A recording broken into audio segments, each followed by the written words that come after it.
Ano di ginigibo mo? Ano ginagawa mo yun? Ano ito? Ano? Ano itong ginagawa mo? Ice cream kaya dati. Di ko maisip kung ano tawag kanina naman. Yeah, ano talaga.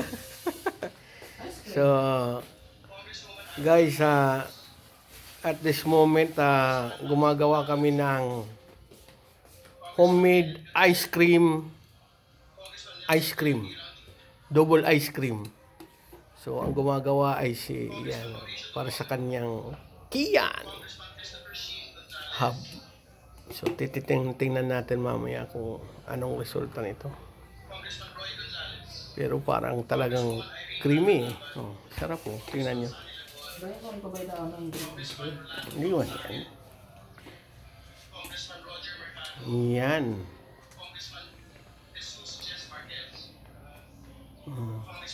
Ito ang tagagawa. Hindi tayo marinig niyan kasi walang butas ang tainga. Ano to? Isasalang to sa ano? Sasalang to sa oven? Oven. Dire, freezer siya na. Freezer. So, abangan natin mamaya, guys.